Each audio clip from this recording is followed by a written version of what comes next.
Drone project కూడా ఈ రోజు కర్నూలులో మన రాయలసీమలో రావడం ఎంతో ఆనందంగా ఉంది.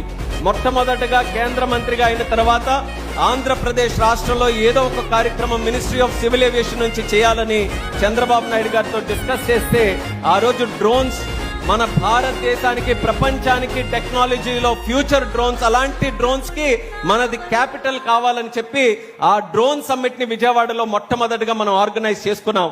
ఆ రోజు డ్రోన్స్ సంబంధించినటువంటి కంపెనీలన్నీ కూడా వచ్చి వాళ్ళ ప్రాజెక్ట్స్ ఎక్స్ప్లెయిన్ చేస్తే చంద్రబాబు నాయుడు గారు కూడా ఈ ఇండస్ట్రీ మీద విశ్వాసంతో దేశంలో మొట్టమొదటిసారి డ్రోన్ సిటీ ప్రకటించింది కూడా మన ఆంధ్రప్రదేశ్, మన ముఖ్యమంత్రి చంద్రబాబు నాయుడు గారు. అది కూడా ఎక్కడ రావాలనంటే మన కర్నూలులో ఓర్వకల్ నోడ్లో రావాలని చెప్పి ఆ రోజే నిర్ణయం తీసుకున్నారు. ఈ రోజు 6 బ్రహ్మాండమైనటువంటి కంపెనీలు డ్రోన్స్ కి సంబంధించి కూడా ఇక్కడ వస్తున్నాయి. వాళ్ళకి ఎప్పుడు కూడా ఒక ప్రాబ్లం ఉండేది, మ్యానుఫ్యాక్చరింగ్ చేస్తున్నారు కానీ డ్రోన్స్ టెస్టింగ్ కి ఫెసిలిటీ ఎక్కడ కూడా లేదు.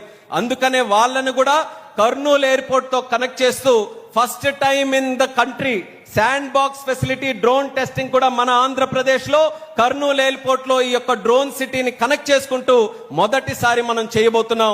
భవిష్యత్తులో డ్రోన్ శక్తి మిషన్, ఎందుకనంటే ప్రధానమంత్రి నరేంద్ర మోదీ గారు కూడా ఇది చాలా ఫేవరెట్ అండ్ ఇంపార్టెంట్ సబ్జెక్ట్. అందుకనే డ్రోన్ శక్తి మిషన్ ప్రొడక్షన్ లింక్డ్ ఇన్సెంటివ్ తో పాటు రీసెర్చ్ లింక్డ్ ఇన్సెంటివ్ దీనికి తయారు చేసి ఒక మంచి పథకం కూడా కేంద్ర ప్రభుత్వం నుంచి తయారు చేస్తున్నాం.